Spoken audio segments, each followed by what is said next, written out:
Saya ingin mengawali dengan sebuah pemahaman kepada ibu bapak saudara, mengapa pemuritan menjadi hal yang penting. Karena saudara, kalau Anda menyelidiki Alkitab Perjanjian Baru, maka Anda ketik saja murid, maka Anda akan menemukan di sana ada 316 ayat tentang murid.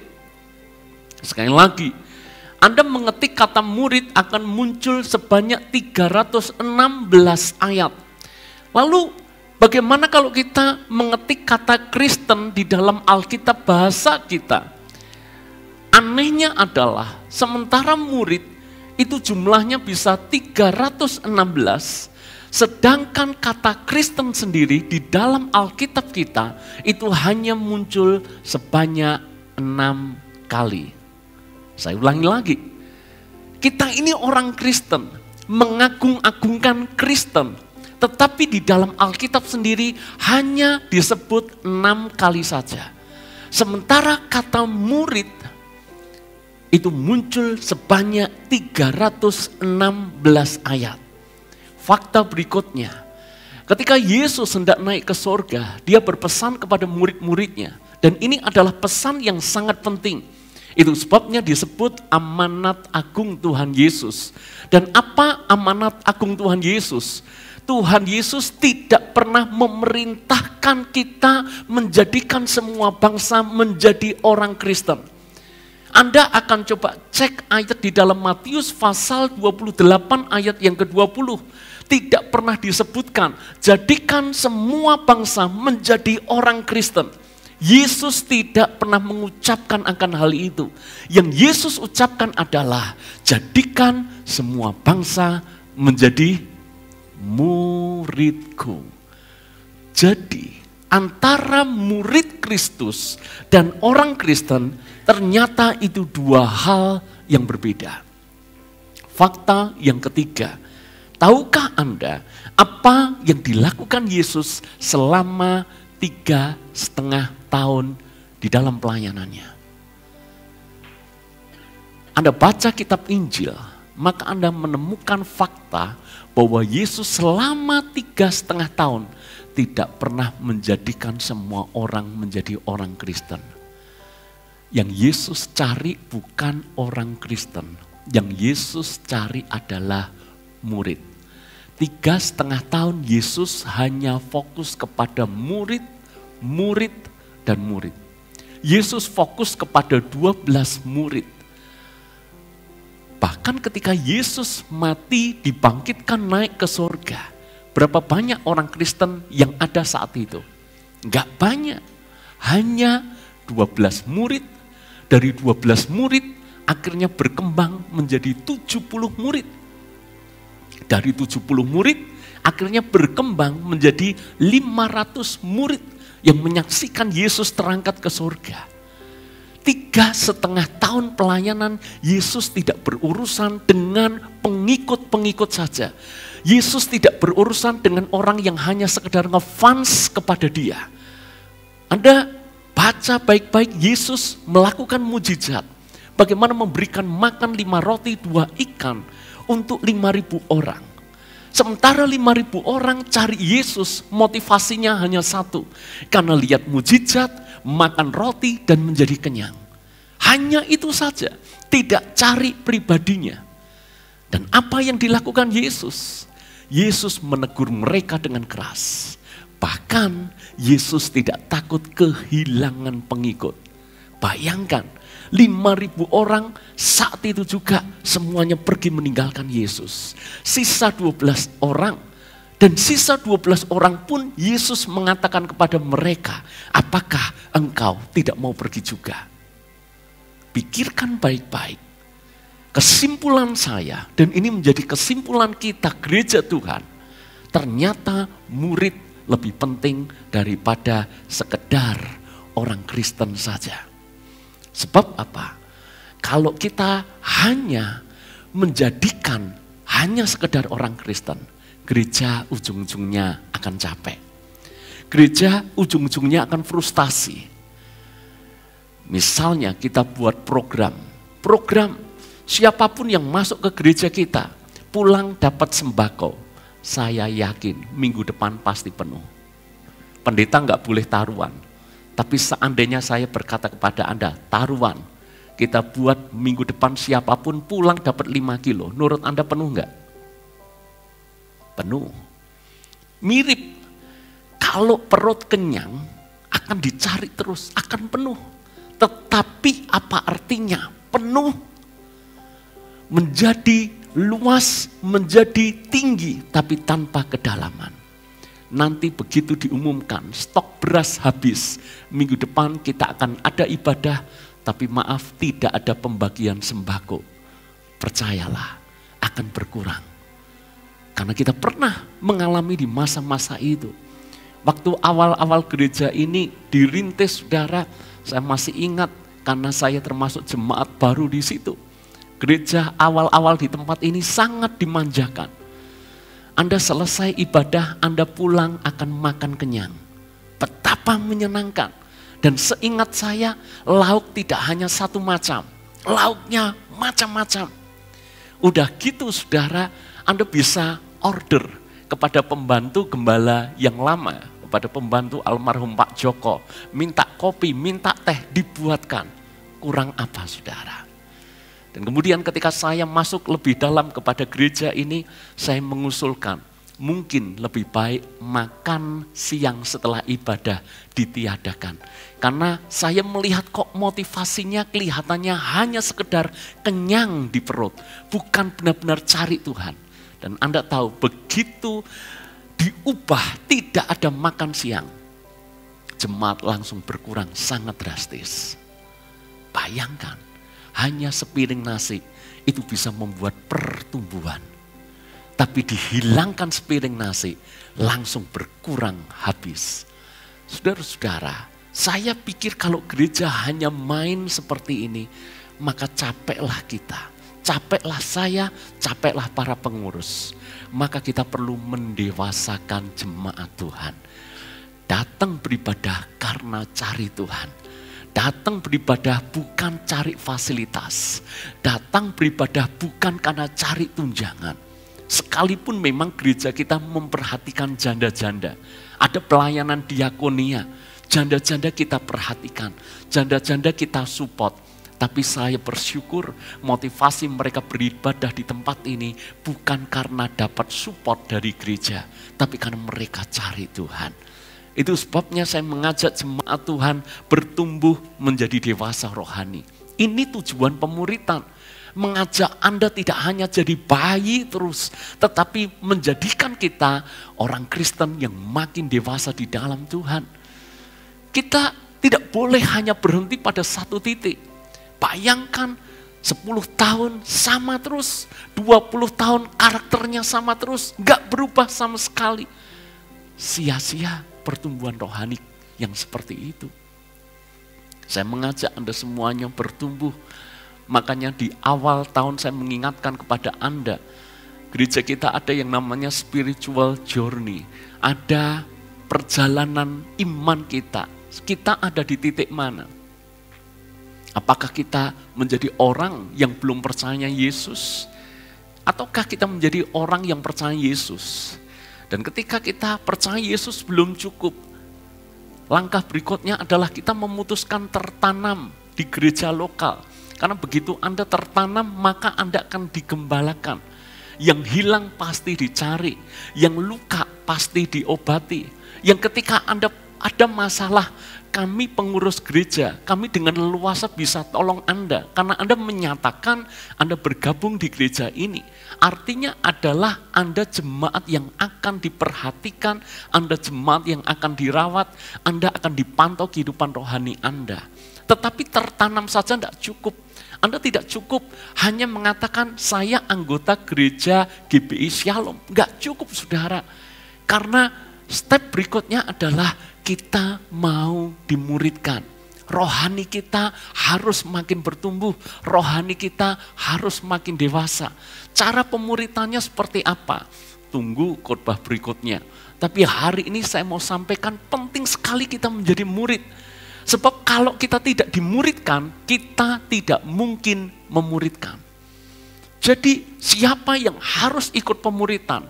Semua jemaat, semua pengurus harus mau dimuridkan. Tujuannya apa?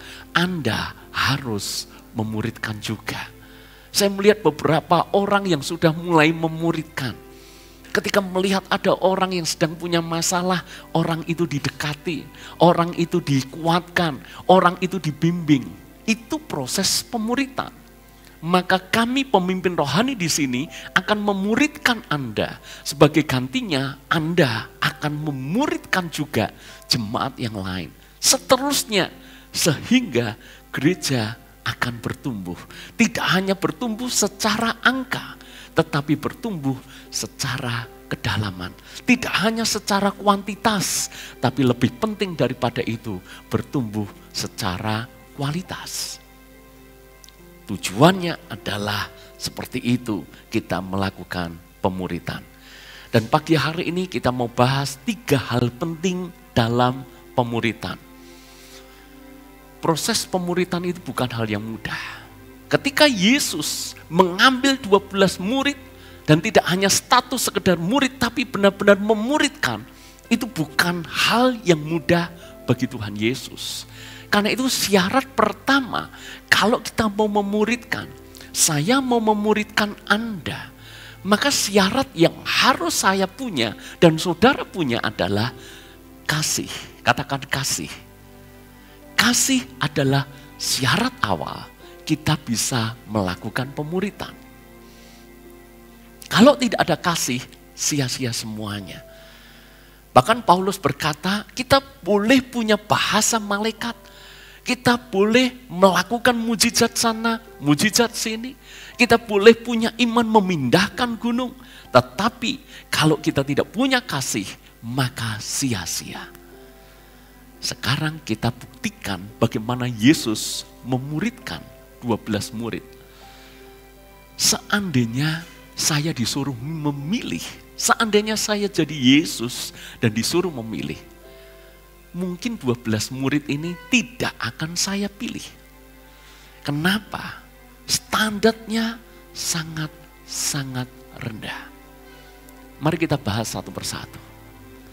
Di antara 12 murid, siapa murid yang layak jadi murid Yesus? Sebutkan. Siapa murid yang punya kualifikasi bagus sebagai murid Yesus? Mari kita sebut satu persatu. Apakah Petrus? Petrus memang pemberani. Petrus memang orang yang dominan. Petrus ini menonjol. Tetapi apakah layak jadi murid Yesus? Faktanya, bahkan Petrus pun menyangkal Yesus. Sebut murid yang lain, Yudas. Tidak hanya sekedar menyangkal Yesus, Yudas malah menjual Yesus. Saya bersyukur tidak ada jemaat yang menjual saya. Amin. Jauh saya lebih baik, lebih bagus, lebih beruntung daripada Yesus. Sebab Yesus yang sudah sedemikian baik mengorbankan segala sesuatunya. Bahkan dijual oleh muridnya sendiri hanya demi 30 keping perak. Petrus menyangkal, Yudas menjual, Yohanes, Yakobus. Anda tahu, fokusnya ribut hanya soal siapa nanti yang duduk di sebelah kanan. Siapa yang terbesar ketika Yesus memerintah. Ujung-ujungnya kita melihat motivasinya. Jadi murid Yesus, ikut Yesus tujuannya satu. Karena mereka berpikir bahwa Yesus akan menjadi raja. Dan butuh wakil, butuh perdana menteri. Dan mereka berebut nanti siapa yang akan jadi orang kedua di dalam pemerintahan Yesus. Bayangkan motivasinya hanya untuk keuntungannya sendiri. Sebut saja Thomas. Apa baiknya Thomas? Satu-satunya yang dicatat di dalam Injil tentang Thomas adalah sementara Yesus bangkit. Sementara Yesus sudah menunjukkan dirinya, menampakkan dirinya kepada murid-murid. Tapi Thomas tidak percaya. Padahal Yesus sudah mengatakan berkali-kali sebelum Yesus mati, bahwa dia akan mati, dia akan dikuburkan dan bangkit pada hari yang ketiga. Tapi Thomas malah berkata, sebelum tanganku aku cucukkan ke jarinya dan aku cucukkan ke lambungnya yang berlubang, aku tidak percaya. Ini Thomas. Apa yang bisa diharapkan dari Thomas? Kalau imannya penuh keraguan seperti itu. Siapa lagi? Filipus sebut saja. Tidak banyak catatan tentang Filipus di dalam kitab Injil. Satu-satunya yang dicatat di dalam kitab Injil tentang Filipus adalah ini murid yang gak mudengan, saudara. Diajar Yesus berkali-kali. Yesus mengajar bahwa dia adalah jalan kebenaran dan hidup. Yesus akan pergi kepada Bapa dan seterusnya. Tapi Filipus masih tanya, tunjukkan Bapa itu.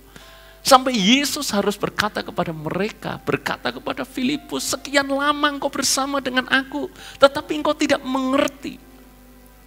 Murid yang gak mudengan, gak ngerti, loadingnya lama. Ini gak bisa diharapkan. Siapa lagi? Andreas mungkin. Ini murid yang tidak percaya. Ketika 5.000 orang menunggu, 5.000 orang dalam keadaan perut lapar. Dan Yesus berkata kepada muridnya, beri mereka makan. Lalu kemudian Andreas datang kepada Yesus dan mengatakan, Guru, di tangan kami hanya ada 5 roti dan 2 ikan. Dan Andreas berkata, tetapi apalah artinya ini? Percuma. Murid yang meremehkan Yesus, Andreas ini. Pertanyaan saya, siapa di antara 12 murid yang layak masuk kualifikasi untuk jadi murid Yesus? Yang lain bahkan namanya tidak disebut. Tidak ada yang menonjol, tidak ada yang bagus, tidak ada yang hebat. Tapi Yesus tetap panggil dan pilih mereka. Satu-satunya alasan adalah Yesus punya kasih di dalam memuridkan. Maka kalau Anda ingin memuridkan, Anda menjangkau satu jiwa, jiwa itu memutuskan percaya Yesus. Tapi Anda mau orang ini bertumbuh terus di dalam Yesus, menjadi lebih dewasa, maka Anda harus memuridkan. Proses memuridkan ini butuh yang namanya kasih. Kasih itu apa? Sabar. Ngadepin orang petobat baru, sabar. Saya pribadi juga sama, melayani jemaat butuh yang namanya sabar. Ada lagu sekolah minggu, didorong-dorong kok tidak mau maju, ditarik-tarik nggak mau datang. Harus sabar.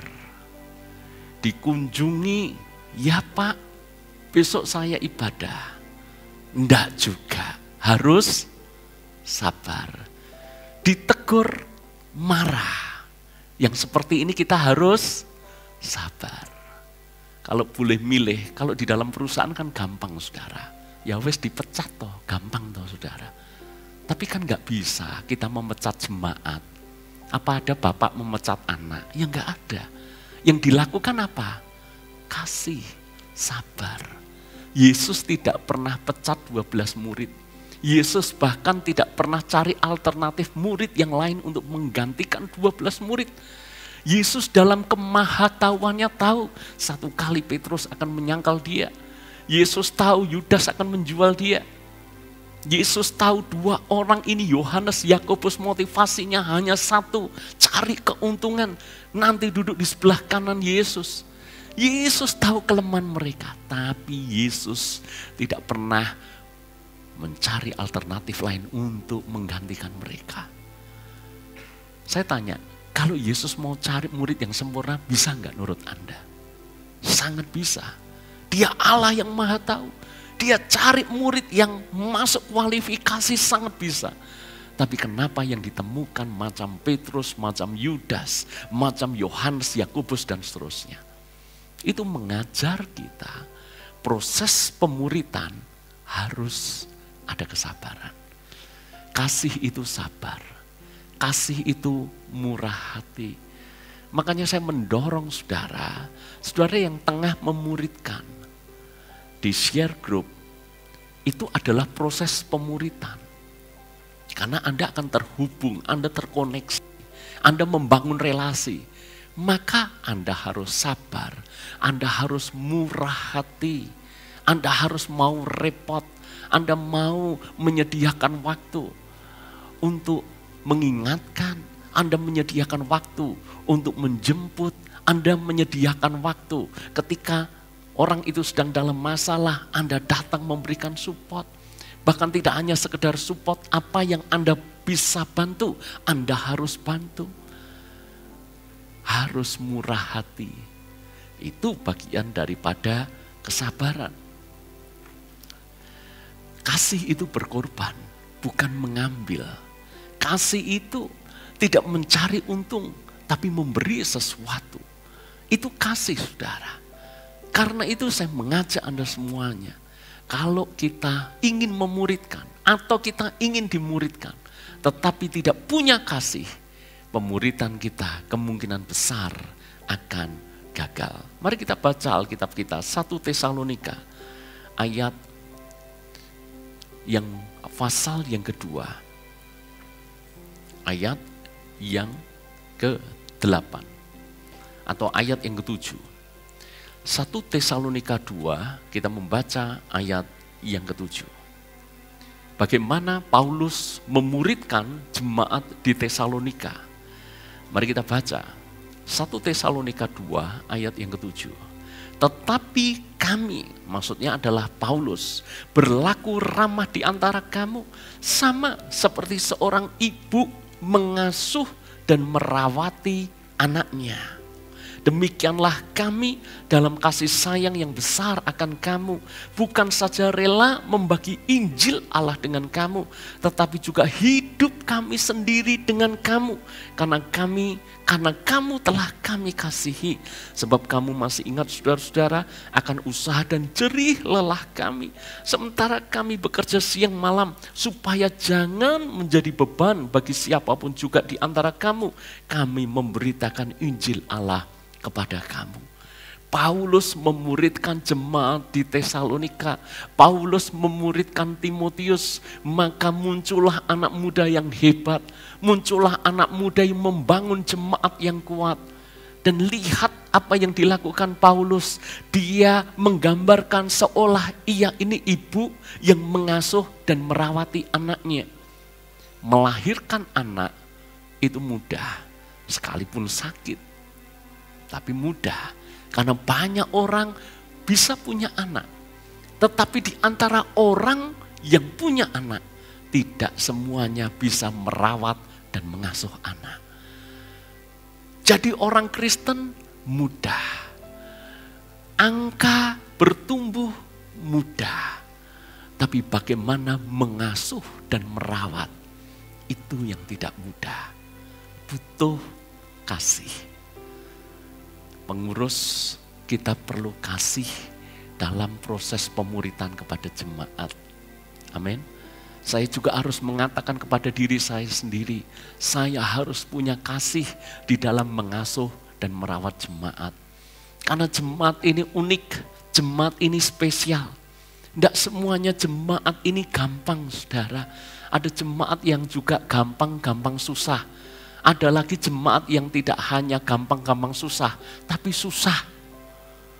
Apa yang mesti kita harus lakukan? Kita harus punya kasih kepada mereka. Harus merawat mereka. Anda yang terjun di dalam pelayanan, Anda tahu, tidak mudah. Yang jadi pengurus youth, saya tanya, mudah enggak memuridkan teman-teman di youth? Guru-guru sekolah minggu, mudah enggak melakukan pelayanan kepada anak? Anda sebagai koordinator, mudah enggak kita pelayanan, kita mengajak teman-teman yang lain untuk melayani dengan sungguh-sungguh? Pemuritan dibutuhkan kasih. Aspek kedua di dalam pemuritan, namanya murid. Murid identik dengan sekolah. Makanya anak sekolah disebut murid. Dan salah satu ciri murid harusnya adalah dia mau belajar dan mau diajar. Itu murid. Coba baca Yesaya 50 ayat yang keempat. Tentang pemuritan kita butuh yang namanya kasih. Yang kedua, Yesaya 50 ayat yang keempat dikatakan seperti ini. Tuhan Allah telah memberikan kepadaku lidah seorang murid, supaya dengan perkataan aku dapat memberi semangat baru kepada orang yang letih lesu. Setiap pagi ia mempertajam pendengaranku untuk mendengar seperti seorang murid. Bagian kami adalah mengusahakan Anda bertumbuh secara rohani. Bagian saya, bagian Pak Andi, bagian pemimpin-pemimpin rohani di tempat ini adalah mengusahakan Anda bertumbuh. Anda makin kenal Tuhan, Anda makin dekat dengan Tuhan, Anda makin sungguh-sungguh dengan Tuhan. Tapi bagian Anda jemaat adalah bahwa Anda mau diajar. Anda juga mau bertumbuh bersama-sama dengan kami. Anda mau mendengar, bukan sok tahu, bukan sok hebat, bukan sok rohani. Benar bahwa kami pun pemimpin tidak sempurna. Tetapi kalau kita punya telinga seorang murid, maka kita akan jadi orang yang mudah diajar. Orang yang mudah diajar, gampang bertumbuh rohaninya. Tapi orang yang sulit diajar, dia punya mata tidak mau melihat, punya telinga tidak mau mendengar. Persis seperti bangsa Israel yang dicatat di dalam ayat ini. Justru menjadi bangsa yang tegar tengkuk. Diajar berulang kali tetapi tidak mengerti. Diajar berulang kali tetapi tidak paham. Karena itu Anda harus mau diajar. Kami mengajar, Anda mau diajar. Itu sebabnya di tahun ini saudara, kami sudah merencanakan, kami akan buat kelas untuk siapapun yang menyatakan diri jadi anggota. Ini buat jemaat baru. Buat Anda yang sudah menjadi anggota, sudah pelayanan, tentu saja tidak perlu ikut kelas ini. Tetapi nanti secara berkala kita buat kelas untuk jemaat baru. Tujuannya apa saudara? Supaya mereka mengerti seperti apa kekristenan itu, seperti apa keselamatan itu. Supaya kekristenannya tidak setengah-setengah. Supaya kekristenannya tidak di permukaan saja. Ada kelas untuk jemaat baru. Lalu kemudian juga buat mereka yang sudah menjadi jemaat dan pengen pelayanan. Saya rindu melayani. Kami sangat welcome kepada siapapun yang ingin melayani. Bahkan saya mendorong Anda jemaat, ayo melayani Tuhan. Namun sebelum Anda melayani, Anda harus mengikuti yang namanya kelas ministry. Anda harus ikut pelayanan dulu. Tujuannya apa?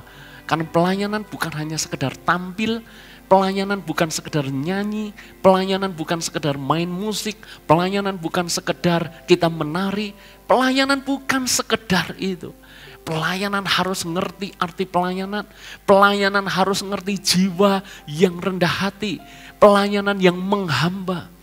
Itu hal yang harus dilakukan di dalam pelayanan. Karena itu saya pastikan tidak semua orang punya potensi hebat di luar sana mungkin. Punya skill mumpuni, lalu tiba-tiba datang kepada saya, lalu kemudian berkata, saya ingin melayani Pak. Lalu kemudian karena saya lihat, wow ini bagus dia melayani. Langsung tiba-tiba minggu depan dia menjadi worship leader misalnya. Anda tidak akan pernah temukan itu. Karena siapapun yang ingin melayani di tempat ini harus benar-benar tertanam, harus ikut kelas dulu saudara. Supaya apa? Frekuensinya sama. Kalau frekuensi tidak sama, tidak nyambung. Betul enggak? Harus frekuensi sama, bahasanya sama. Bayangkan kalau kita komunikasi dengan bahasa yang berbeda, enggak nyambung. Maka siapapun yang pengen melayani di tempat ini harus ikut kelas dulu. Lalu dipantau juga bagaimana pertumbuhan rohaninya, sudah siap atau belum. Jadi tidak serta-merta yang penting orang baru punya potensi apalagi menjanjikan. Pak, kalau saya diizinkan melayani di sini, nanti saya akan bawa teman-teman saya beribadah di tempat ini. Saya khawatir saudara kalau diizinkan seperti itu dia memang bawa teman. Tapi biasanya orang seperti ini akan ditawari gereja lain juga. Nanti dia juga akan bawa teman. Siapa teman yang dibawa? Ya tadi teman yang diajak ke sini plus ngajak Anda gitu kan. Jadi Anda juga akan diseret ke sana. Jadi buat apa? Capek nanti. Pindah-pindah seperti itu capek. Maka kita mau frekuensinya sama dulu. Arti pelayanan buat Anda sama dengan kami. Sehingga kalau frekuensinya sama, kita bisa melayani dengan baik. Melayani bukan cari untung saudara. Saya dapat mimbar, saya dapat panggung, saya dapat spot, saya terkenal. Bukan itu. Tapi kita melayani karena kita mengasihi Tuhan. Itu nilai-nilai yang kami bangun di dalam pelayanan. Maka butuh yang namanya mau diajar. Kalau dalam proses pemuritan diajar tidak mau, dinasehati tidak terima, ditegur marah. Maka yang seperti ini menurut saya frekuensinya belum sama. Dan kita akan samakan dulu. Saudara siap diajar, amin.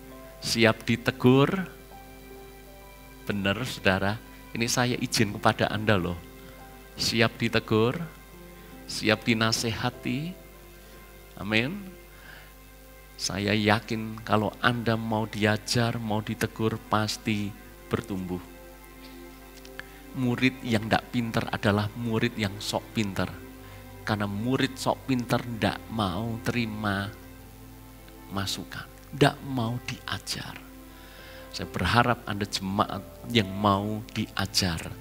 Dan kita juga mau mengajar buat orang-orang yang nanti kita muridkan. Yang ketiga, yang terakhir. Butuh kasih, butuh mau diajar. Yang ketiga, butuh yang namanya komitmen. Proses pemuritan itu butuh komitmen. Karena proses pemuritan melibatkan yang namanya hubungan. Dan hubungan melibatkan komitmen. Anda bayangkan, kalau hubungan tanpa komitmen, apa yang terjadi? Saya tahu di kalangan anak muda zaman now, itu ada istilah yang namanya friends with benefits. Jadi teman dekat, bisa dikatakan mirip pacaran, tapi tidak mau ada status. Gak mau ada komitmen.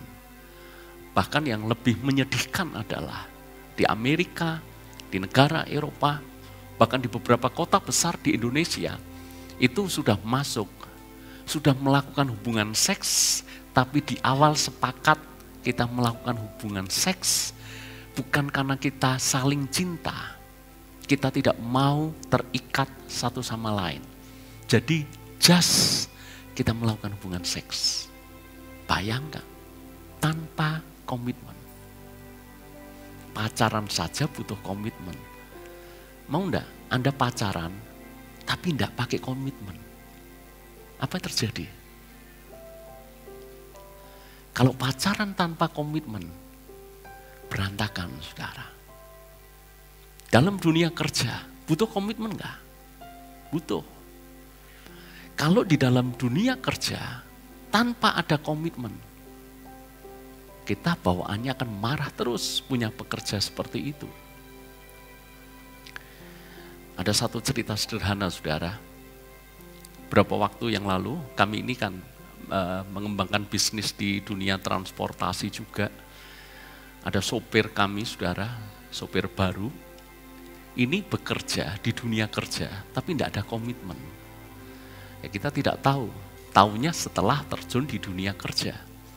Jadi ketika kami terima, ada muatan gitu dari satu kota ke kota berikutnya. Seingat saya dari Jawa Timur, lalu kemudian harus kirim ke Jakarta.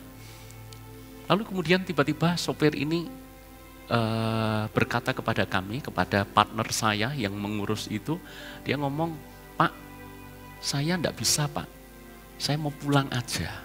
Nah ini kan setengah mati saudara. Sudah kami atur supaya bawa muatan, tapi enggak ada komitmen. Saya pulang aja. Kan membuat kacau semuanya, membuat repot semuanya. Lalu kemudian ditegur, baru kemudian dia nawar lagi, "Ya udah Pak, kalau gitu gimana kalau muatannya saya bawa ke Solo saja. Nanti cari sopir yang lain untuk bawa dari Solo ke Jakarta." Ini kan merepotkan seperti itu. Ini kerja, tapi tidak ada komitmen. Siapa di sini yang kerja tapi nggak ada komitmen? Ada nggak?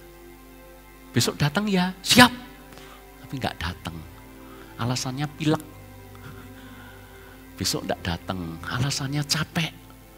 Besok nggak datang karena alasan ini dan itu. Ini nggak ada komitmen. Kerja butuh komitmen. Saya pernah deal menerima order cetakan. Jadi staf saya itu yang bertugas menghitung harga cetak, saudara. Ternyata ketika hitung, lalu kemudian salah saya juga, karena biasanya kan diajukan ke saya, cuma kan saya tidak pelototi yang kecil-kecil gitu. Saya kan tidak mungkin harus cek satu persatu gitu. Saya pikir selama ada double check, jadi dia sudah hitung harganya berapa, lalu kemudian naik ke bagian yang ngecek ulang, dan sudah di ACC baru maju ke saya. Ya saya taken, oke, harganya sekian gitu. Lalu kemudian deal dengan yang memesan itu, deal dengan klien. Dan begitu di tengah perjalanan, kami dikabari oleh staf kami, "Pak, maaf, kami salah hitung Pak." Dan ternyata beberapa bahan belum dimasukkan. Ceritanya rugi. Ini belum mengerjain aja, belum kerja, sudah di depan mata rugi. Kira-kira kalau Anda jadi saya, dikerjain enggak? Hah? Dikerjain? Atau kemudian kita coba ubah harga? Kalau dengan perusahaan besar enggak bisa seperti itu. Kalau dengan perusahaan besar, kita deal harga, lalu kemudian sana menerbitkan yang namanya surat order. Masuk ke kita. Apapun yang terjadi, entah harga kertas naik, apapun yang terjadi, kalau sudah taken kontrak, kami harus kerjakan. Jadi di depan mata, belum ngerjain itu pekerjaan, kami tahu capek-capek, tidak dibayar, tapi malah tombol, saudara. Apa yang mesti kita lakukan? Ya tetap harus dikerjakan. Itu namanya komitmen. Hubungan kerja, relasi kita dengan klien butuh komitmen. Pertemanan butuh komitmen. Pernikahan butuh komitmen. Pelayanan butuh komitmen. Saya tahu Anda volunteer di tempat ini, Anda tidak dibayar. Bahkan Anda mungkin rugi secara waktu. Anda mengeluarkan waktu untuk melayani, untuk latihan. Anda mengeluarkan uang untuk transportasi. Anda masih harus ini dan itu, memeras pikiran. Harus menyediakan banyak hal dalam pelayanan. Anda tidak dibayar. Anda volunteer. Tetapi kita harus tahu, sekalipun tidak dibayar, tidak ada keuntungan secara finansial. Dalam pelayanan pun kita butuh komitmen. Amin. Tidak bisa seenak sendiri, saudara. Tiba-tiba tidak datang. Bikin yang lain kelabakan. Nggak bisa. Bukan kita kaku. Kita juga paham misalnya sudah latihan, kemudian di hari Minggu tiba-tiba kontak.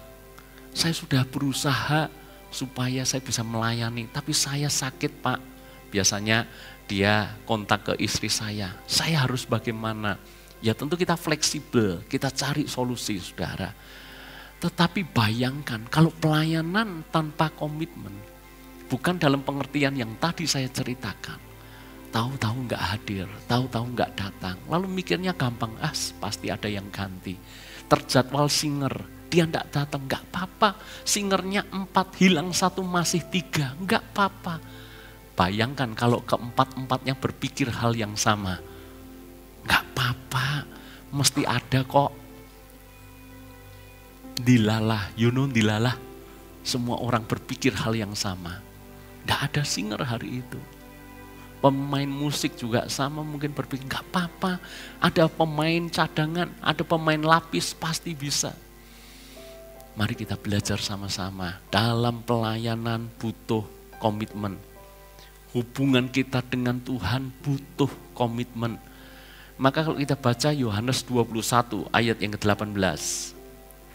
Ini masih tentang pemuritan. Saya bacakan buat saudara, Yohanes 21 ayat yang ke-18. Aku berkata kepadamu, sesungguhnya ketika engkau masih muda, engkau mengikat pinggangmu sendiri, dan engkau berjalan kemana saja kau kehendaki. Yohanes 21 ayat yang ke-18. Tetapi jika engkau sudah menjadi tua, engkau akan mengulurkan tanganmu dan orang lain akan mengikat engkau dan membawa engkau ke tempat yang tidak kau kehendaki. Renungkan ayat ini dengan baik. Yesus berkata kepada Petrus, ini momen-momen terakhir sebelum Yesus naik ke surga. Ketika dia menampakkan diri kepada murid dan ngobrol dengan Petrus, maka Yesus berkata seperti ini, dulu ketika engkau masih muda, dulu ketika engkau masih kanak-kanak, engkau mengikat pinggangmu sendiri dan engkau berjalan kemana saja engkau kehendaki. Bahasanya adalah engkau sakarepmu dewe, engkau semaumu sendiri, semau-maumu. Dulu engkau anak-anak seperti itu. Tetapi jika engkau sudah menjadi tua, maksudnya ketika engkau menjadi dewasa, engkau akan ulurkan tanganmu, orang lain akan mengikat engkau dan membawa engkau ke tempat yang tidak kau kehendaki. Kalau kita bertumbuh menjadi dewasa, kita mengizinkan Tuhan mau bawa kemanapun, kita siap. Amin. Mau mengikatkan diri, ini yang namanya komitmen saudara. Maka dalam pemuritan butuh komitmen. Anda mau tidak? Juga yang memuridkan butuh komitmen. Mau tidak memuridkan? Karena banyak guru juga tidak punya komitmen. Saya pernah kuliah dan salah satu dosen saya ingat sekali dosen ini. Karena dosen ini saya ingat bukan karena dia pinter, saya ingat bukan karena dia ngajarnya bagus. Saya ingat dosen ini karena dosen ini beda dengan dosen yang lain. Karena sepanjang mata kuliah yang saya ambil, dosen ini hanya masuk 1 kali saja. Perkenalan saja, setelah itu tidak pernah nongol di kelas. Hanya titip ini tugas itu. Saya heran kok ada dosen seperti ini. Ini dosen yang gak punya komitmen. Dosen itu ngajar, guru itu mengajar. Gak punya komitmen, repot saudara. Murid juga sama. Murid harus mau diajar. Baru proses pemuritan ini akan terjadi. Maka kalau Anda menyatakan, Pak, saya siap dimuridkan, Anda harus punya komitmen, saya harus punya komitmen. Kalau Anda ingin memuridkan jemaat Tuhan yang lain yang sedang bertumbuh, Anda dipercayakan untuk memuridkan mereka, maka Anda harus menyediakan waktu. Anda harus benar-benar punya komitmen. Saya kemarin mendengar bahwa beberapa pemain musik akan melakukan regenerasi dan ini hal yang bagus. Ya, dibutuhkan komitmen dari yang mengajar dan butuh komitmen dari yang diajar. Anak-anak youth yang mau belajar ada ya? Boleh diangkat tangannya? 1, 2. Nah ini takut ini ya. Karena kalau Anda menyatakan, ya saya mau belajar, saya siap diajar, butuh komitmen. Bayangkan Pak Indar datang awal sudah bawa gitar, Satria bergitar seperti itu. Lalu kemudian muridnya nggak datang. Apa yang terjadi? Ya nanti ujung-ujungnya capek gitu. Ujung-ujungnya, aduh Mas Indar cancel ya, Mas Indar saya nggak jadi karena ini, karena itu, dan seterusnya. Nggak bisa. Jadi kalau memutuskan ya, harus ada komitmen. Baik yang mengajar, baik yang diajar. Oke?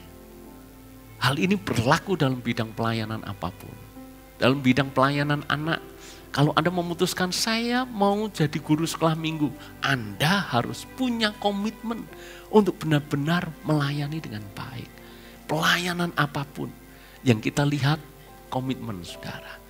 Kalau tidak ada komitmen, berarti kita belum siap untuk melayani. Maka pemuritan di gereja kita, nanti kita akan jalankan, tapi 3 hal penting adalah, yang pertama harus ada kasih, karena dalam proses pemuritan pasti ada jatuh bangunnya, ada enak tidaknya, butuh namanya kasih.